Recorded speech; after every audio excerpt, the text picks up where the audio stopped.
And hi, everybody. My name is Noelle Mickelberry. I am also co-chair of the Oregon Safe Routes to School Leadership Committee, and I work as the Safe Routes to School coordinator for Metro up in the Portland Metro region.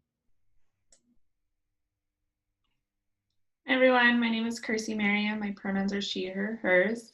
I work at Commute Options. We're based in Bend and we work all over Central and Eastern Oregon, and I'll be helping to facilitate today. Excellent. Thank you, everyone. Just a bit of housekeeping before we go. Noelle will be managing the chat. We ask that people can put in questions in the chat or raise their hand. We do ask you hold questions until our Q&A, which is closer to the end of this meeting. Also, if you could put yourself on no video, only because it helps with people's ability to actually have the presentation. And then if you'll all mute yourself, unless you're going to ask a question or make a comment, that would be helpful. And we are recording this meeting, so people will be able to see it later. Afterwards, we will be sending out a link to this and a link to the documents with all the notes in it. And then any other resources that are mentioned during this presentation. Okay, if you could go to the next slide, please. So today we are going to be talking about reimagining Walk and Roll to School Day. We have Lindsay Huber from the Street Trust doing a presentation for us. Welcome, Lindsay. And then we're going to go into two small group discussions. We've really heard from this network of people that they want more time to talk around with other practitioners about what they're thinking, maybe passing ideas by them, getting their feedback. So we really want to offer this opportunity to our statewide practitioners. So today, the first one that we're going to talk about is encouragement activities. And that can be around Walk and Roll to School Day, and it can be around other activities that you're going to be doing, including incentives. We really want to know what kind of incentives you need or ideas that you have. The second one will be other ways that you're engaging with schools and families. And this is, think of all the other E's except encouragement, and let's have a discussion around that. Lastly, we'll give you a reminder about regional groups, and we'll talk more about how the process for the small groups are going to happen once we get there. So with that, I would like to go ahead and introduce Lindsay from the Street Trust to talk to us about October's Walk and Roll Challenge Month. Hi, everyone. So I am Lindsay Huber, Education Programs Manager with the Street Trust here in Portland. I use she, her pronouns and help do a lot of the walk and roll planning for the Oregon Department of Transportation in partnership with everyone at the Oregon Safe Routes to School Leadership Committee. So I've been looking at the chat here and I saw that Abra put in choose your own adventure, and I feel like that's been like my phrase that I've been using to describe walk and roll, you know, ever since the COVID pandemic, you know, became a thing this past spring. And I think that's really what you all will want to keep in mind with your different schools that you work with, is that it will be different in every school based on where they're at, what their needs are, and just, yeah, what their capacity is. So we're trying to provide a lot of different resources and ideas for you so that you can pick what works. And I'm super excited to hear, you know, all the brainstorming that comes out of today so that we can share those ideas out with everyone across the state.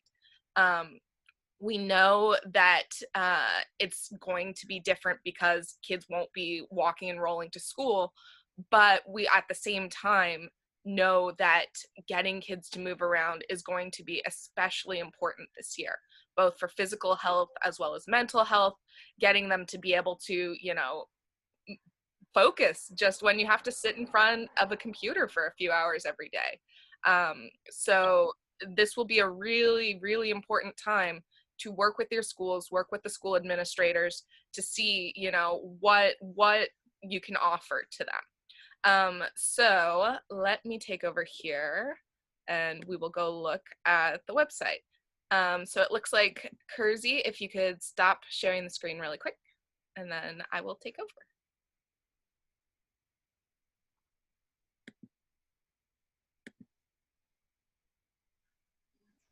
Sorry about that. Getting the setting here. There it goes.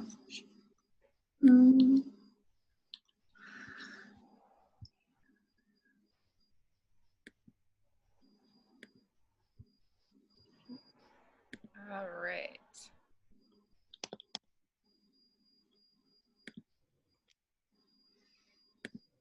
Oh, give me just a second.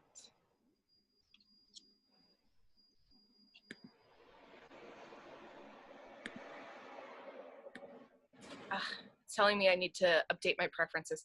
Kersey, maybe you could do this for me.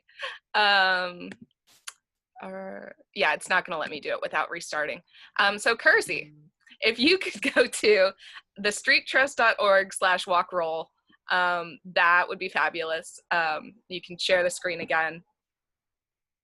Yeah, so we have 2 different websites that host all of the various walk and roll information. Some of it is on the Oregon Safe Routes to School website, and then some of it is on the Street Trust website. So the Street Trust one is, again, thestreettrust.org/walkroll, and that will jump you right to it. Let's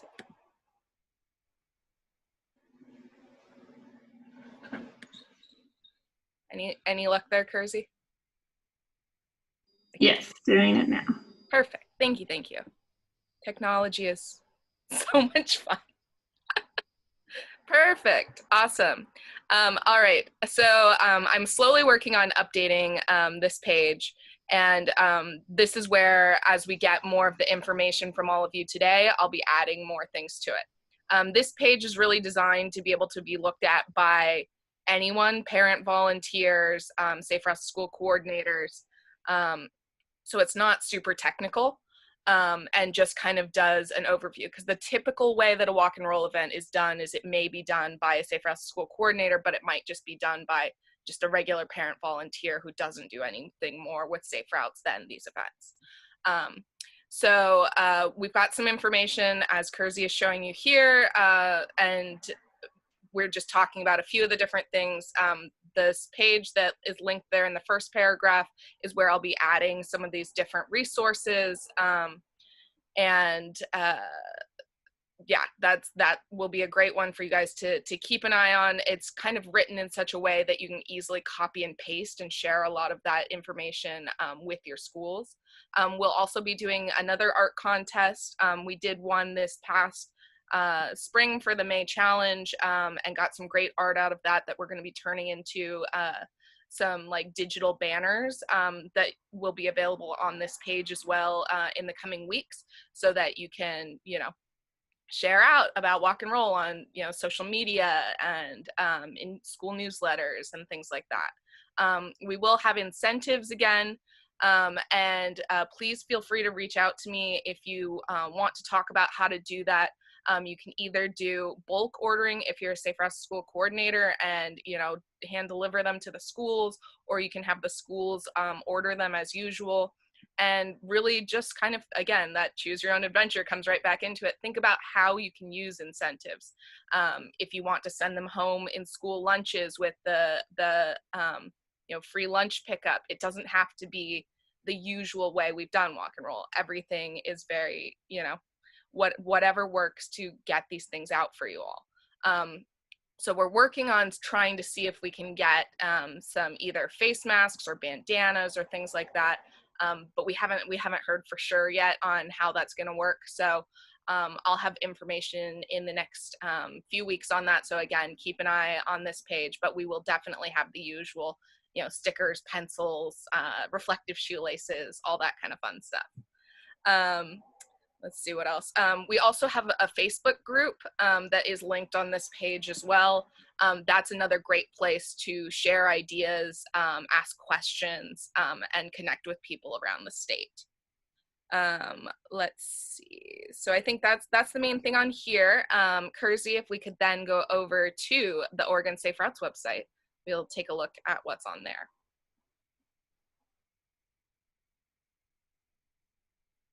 So on the Oregon Safe Routes to School website, we have a resources section in there that hopefully you all are very familiar with digging through. We've been putting lots of great stuff in there. And especially with all of the digital resources for learning from home, we've been putting a lot more on there and working with commute options on, so it's over on the far right. There is resources just to the right of news and events. Oh, we also have that section there. We haven't updated that part of the page, but resources, yes. Physical distancing, that is where we're putting all of the various toolkits and ideas. So commute options put together this really awesome one that was a big activity list, and they piloted it this past spring for the May challenge, and then have been doing some tweaks and stuff to it to make it really awesome for this fall.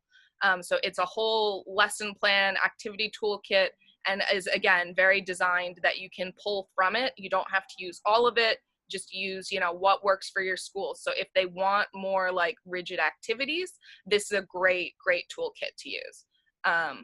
Yes, Brian says they're putting together a 2.0 version. So we'll make sure to email out when that goes live. And yeah, we will have that in Spanish as well. We've got some Spanish on there right now, but might need to update that if we've got new updates. There's also some other Safe Routes related resources that have been put in this section. So take some time, go through this. Yeah, I think the other thing I want to mention is just that I've heard more schools are looking to do PE this fall, so that might be a good place to connect with your PE teachers at your school and get some of these resources out to them so that they can get it out to families. Otherwise, you can go through school administrators and have them send things out to teachers to send home to families. It's really just, you know your schools, you know those relationships, and you know, do what works for your schools. All right. That's pretty much what I've got for now. Like I said, very excited to hear what all comes out of the brainstorming today, and we'll be sure to keep sharing out all the new ideas that come out of today and the next few weeks.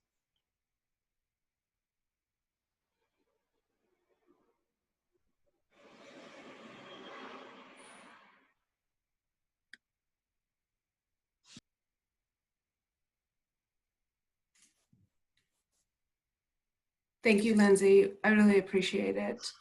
I look forward to exploring both sites more and how things from today end up on the website.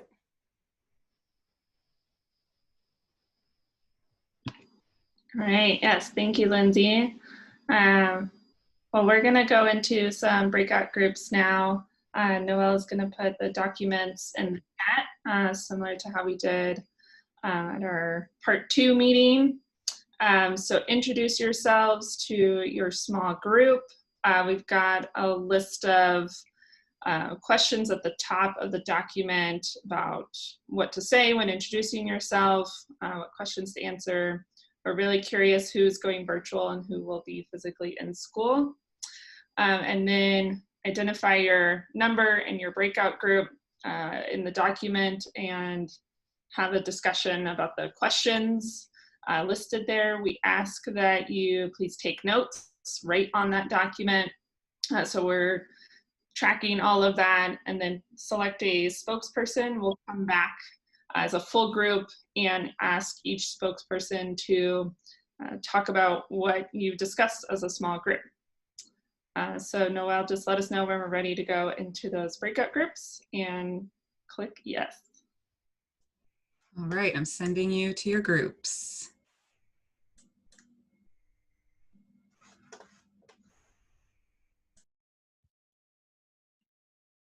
All right, looks like most people are back now. So we'll have a spokesperson from each group unmute themselves, turn your video on if you'd like, and give us a little recap on what you all talked about. So can I have someone from the first group number 1? Yes, definitely. Thanks for having me. So in group number 1, we had Hannah Day Capel, Brian Potwin, Linda Feldman, and Corrine Montana. And we only got through questions 2, 3, and we were about to go into 4, and Corrine was going to tell us something fantastic. But anyway, so let's see. Number 1 was, how are we going to celebrate Walk and Roll to School Day? Some folks haven't really dug into it yet, still planning back to school right now.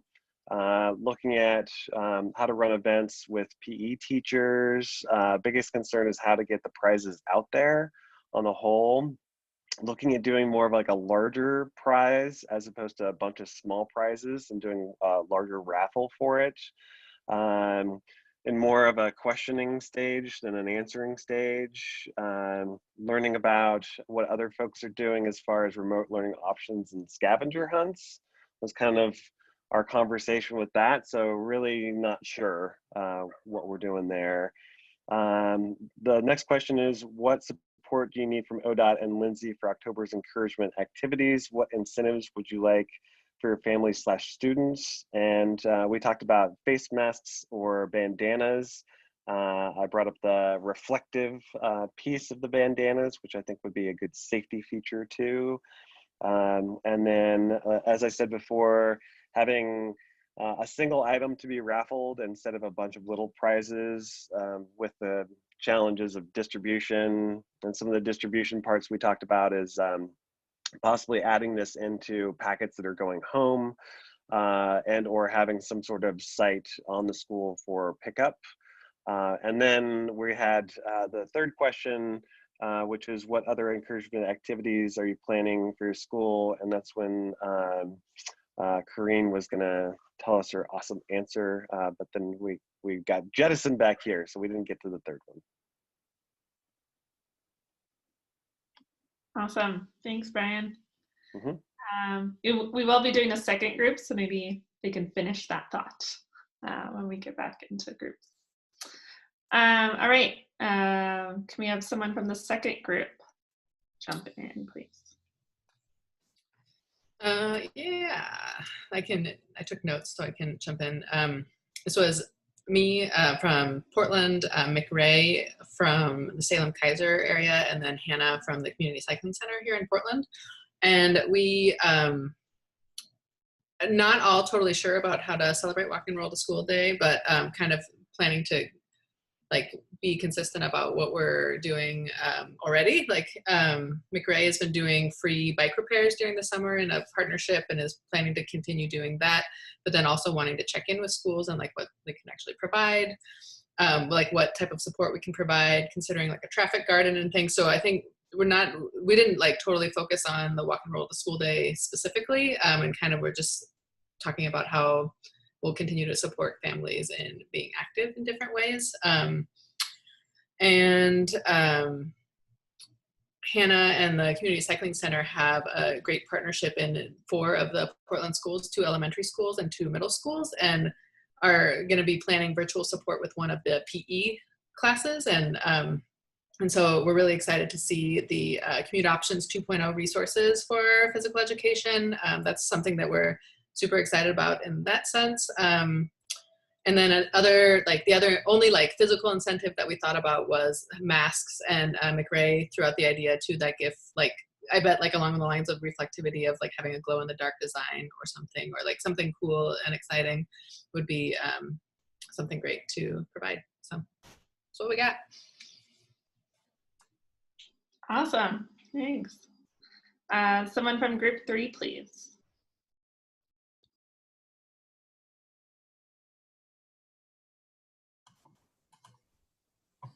Hi, hey everyone.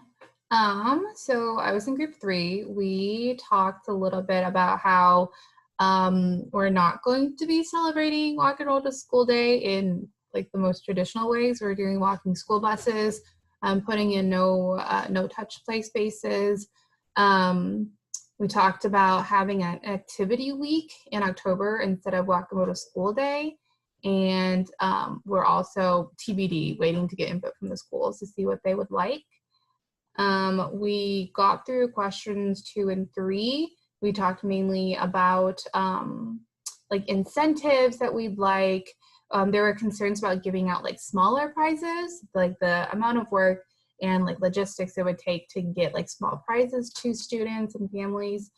We've heard from the schools that they want like bigger prizes, like bikes and scooters instead of small things, so that there's more of a draw from students to participate. We also mentioned anything helps. In smaller regions, smaller prizes are still really great. Getting it to students would be fine. In larger regions, not so much. And in Eugene, Hillary mentioned that they have been giving out gift cards to local businesses. And so more funding for those types of gift cards would be great. Let me know if I'm missing anything from the rest of the group.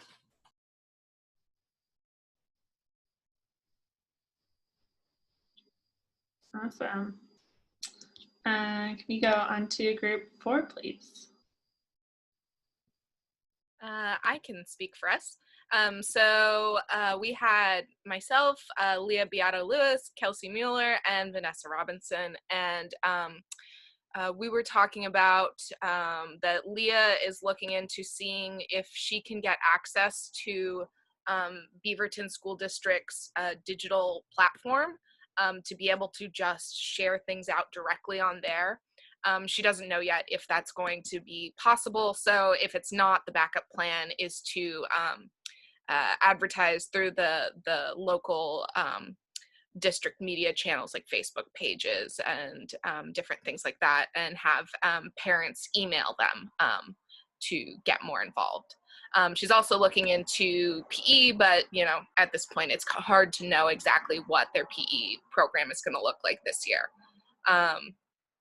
And Kelsey is really hoping that their schools might even be open by October. That's the current date, so fingers crossed. And if so, she's looking at trying to do an event at like the local park. There's a good like centralized park near 5 of the different schools. So she's like, we could do, you know, one event there that can do some, you know, kind of a miniature bike rodeo and do some, you know, like walking activities as well. And the central location would, you know, make it convenient for a lot of different families. So fingers crossed with all of that. As far as support, yeah, there's been a lot of interest in, again, the larger incentive or raffle items. And yeah, a lot of the same incentives that we've had before. And then other activities, yeah, Leah's really trying to work to have some kind of encouragement event every month, doing like an art contest in January, and then trying to see if School Champions will organize like Walking Wednesday events throughout the year on the local Facebook pages and stuff. And then Kelsey's working on putting together some safety kits because they had some leftover money from the summer. So that'll have, you know, helmets and shoelaces, and then they got a binder with all of their lessons printed on it so that they can give that out. And folks will be able to do activities at home either way. So if there was anything else I missed, let me know.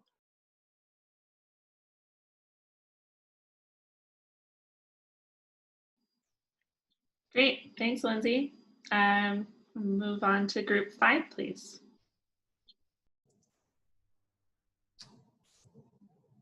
This is Leanne. I took notes, so I'm happy to talk about it, but Tina was also on the call, and since she's more involved, do you want to do the report back, or do you want me to do it? You can, I can do it. Okay. We had a unique group in that we had somebody from working in the schools and somebody working from partner agencies and somebody from the state. I've got to find my group. So we had Sally, who was on chat with us, and Leanne and myself. And in Region 2, they've got some bike rides that are being planned by some partner organizations. I mentioned that one of our parent champions last spring did a great activity with their school mascot where they took them out for a photo session and had the mascot on a scooter and on a bike and walking, and did a little survey about how the mascot should celebrate the National Bike to School Day. So that would be something for you to consider.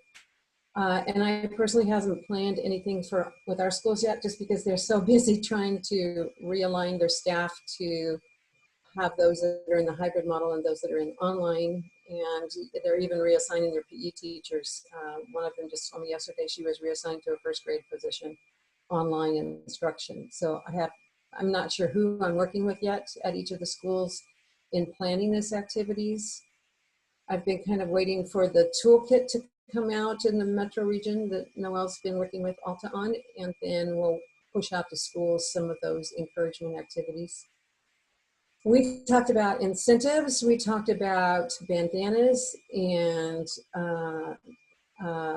actual face masks with the Safe Routes or Walk Plus Roll logo on them. We talked about reflectors, we talked about some neighborhood assessments that could be done, as you know, was encouraging families to get out and assess the hazards in their area. And lots of ways to promote maintaining social distance, about materials to do that. One activity that was mentioned was, is there some way to do like a walk across Oregon, like the Walk Across America activity used to be, whether that could be done at the local school level or at the city or at the state level.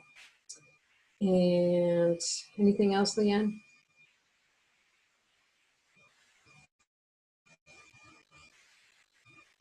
I don't think so. I think that covered it. Sally, add in the chat if we missed anything big.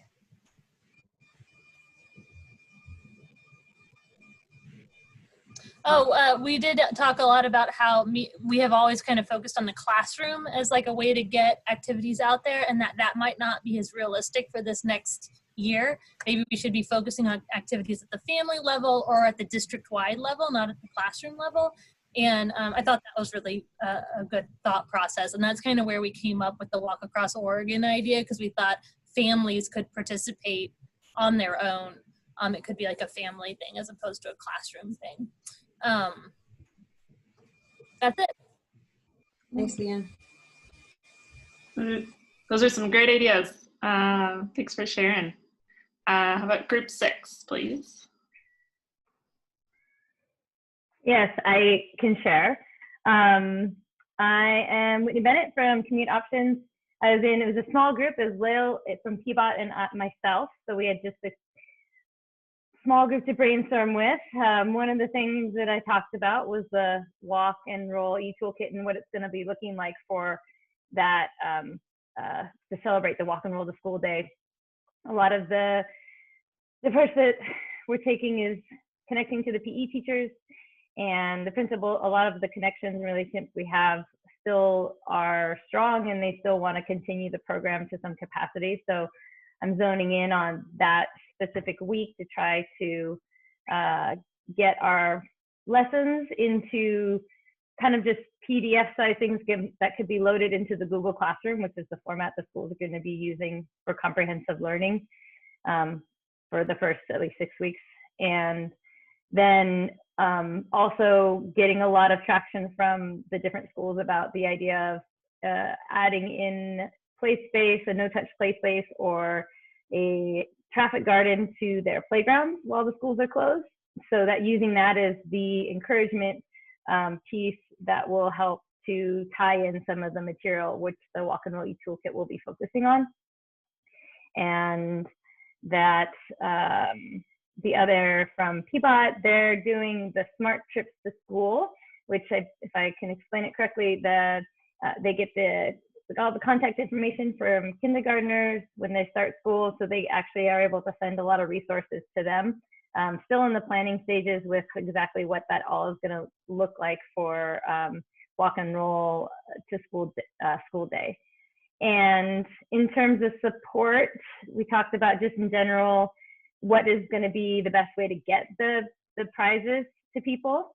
And I've actually had some good responses from principals, and they're not as nervous about us actually getting certain prizes and incentives into the hands of teachers to just determine how they want to distribute, since there's a little bit more knowledge on how about COVID. So that might be an opportunity if we can get some of those prizes for that week to be able to distribute them through the PE teachers, is what our contacts are right now. And for encouragement activities, we talked about the no touch play spaces and tying that into the Walk and Roll to School day. These are ideas I'm kind of pulling from a lot of the information coming out of Portland, and hope to be able to get a few demo sites up soon so that the other schools in our area have things to reference, and it grows in traction for that. So that's all we got.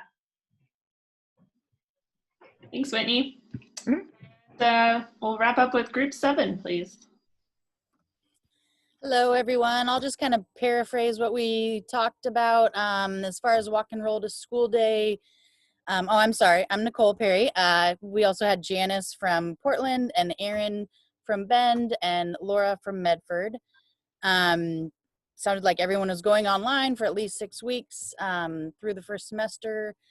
As far as Walk and Roll to School day, people were doing various things, maybe doing a week or a month challenge, trying to promote through PE teachers once school starts and see how that works. A lot of it is just really unknown at this point, and maybe looking for community partners and school-related organizations to work with to put on encouragement events.